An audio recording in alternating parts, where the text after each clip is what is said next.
नमस्कार, चुगलीबाज में आपका बहुत बहुत स्वागत है और हम आपके लिए लेकर आए हैं 60 और 70 के दशक की पॉपुलर एक्ट्रेस मुमताज़ से जुड़ी खबर, जो हाल ही में एक रियलिटी शो में आई और उन्होंने बताया कि किस तरह से शम्मी कपूर के साथ उनकी शादी हो सकती थी लेकिन नहीं हुई। वैसे तो शम्मी कपूर ने जब उनसे शादी करने की इच्छा जाहिर की थी तब वो 16 साल बड़े थे उनसे, लेकिन फिर भी मुमताज़ उनके साथ शादी करना चाहती थी। पर क्यों नहीं की ये शादी, इसके बारे में उन्होंने ही बताया। उन्होंने बताया कि क्यों उन्होंने 16 साल बड़े शम्मी कपूर का मैरिज प्रपोजल ठुकरा दिया था। इस एपिसोड का एक प्रोमो भी सामने आया जिसमें मुमताज़ और उनकी कई फिल्मों में उनके को एक्टर रह चुके धर्मेंद्र के साथ वो दिख रही हैं। और मुमताज़ ने कंटेस्टेंट ने जब पॉपुलर सॉन्ग गाया आजकल तेरे मेरे प्यार के चर्चे हैं जुबान पर, तो इसे सुनकर मुमताज़ को ये याद आया कि किस तरह से ब्रह्मचारी फिल्म में उन्होंने शम्मी कपूर और मुमताज़ पर ये गाना फिल्माया गया था। और बाद में शो के होस्ट ने जब उनसे बात की, उनकी इस जोड़ी की बहुत तारीफ की, तो मुमताज़ ने बताया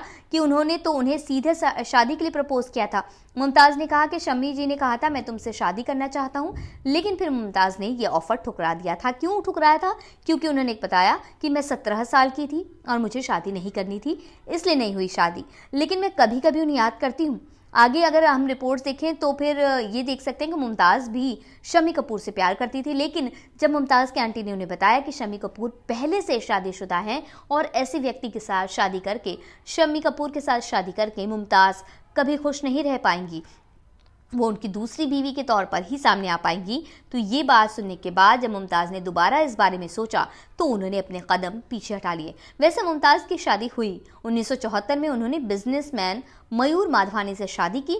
उनकी 2 बेटियां भी हैं, नताशा और तान्या, जिसमें से नताशा जो हैं वो शादी उन्होंने की है, मुमताज़ के को एक्टर रह चुके हैं फिरोज़ खान। उनके बेटे हैं फरदीन खान, जो भी कई फिल्मों में नजर आ चुके हैं। उनकी पत्नी बनी नताशा और तान्या जो है वो लंदन में सेटल हैं पहले ही। और अब मुमताज़ कई बार आती हैं और जब भी वो आती हैं तो किसी न किसी रियलिटी शोज़ में वो अक्सर नज़र आती हैं, बहुत सारे शोज़ में, और अलग अलग तरह से वो दिखती हैं जब भी आती हैं। दिलीप कुमार की मृत्यु के बाद भी वो आई थी और उन्होंने बताया भी था किस तरह से वो सायरा बानो से मिलने जब गई तो सायरा बानो उनसे नहीं मिली, या कह सकते हैं कि सायरा बानो किसी से भी नहीं मिल रही थी उस वक्त। तो इस तरह से मुमताज़ ने बहुत सारी बातें बताई और वो जब भी आती हैं तो वो अलग अलग रियलिटी शोज़ में भी नज़र आती हैं और अपने ज़माने की कई बातें वो सामने रखती हैं और इससे बहुत सारी बातें सामने आती हैं तो अच्छा लगता है। लेकिन जब भी वो आती हैं तो धर्मेंद्र से ज़रूर मिलती हैं, धर्मेंद्र की पत्नी से मिलती हैं और उनके साथ फ़ोटोज़ भी अक्सर शेयर करते हैं धर्मेंद्र। और इस वक्त भी जो रियलिटी शो में वो नज़र आ रही हैं इसमें धर्मेंद्र के साथ वो नज़र आ रही हैं। आपने मुमताज़ की कौन सी फिल्म देखी, हमें ज़रूर बताइएगा। और आपको मुमताज़ की जोड़ी किसके साथ अच्छी लगती है ये भी बताइए और हम आपके लिए लाते रहेंगे बॉलीवुड से जुड़ी खबरें। तब तक के लिए नमस्कार।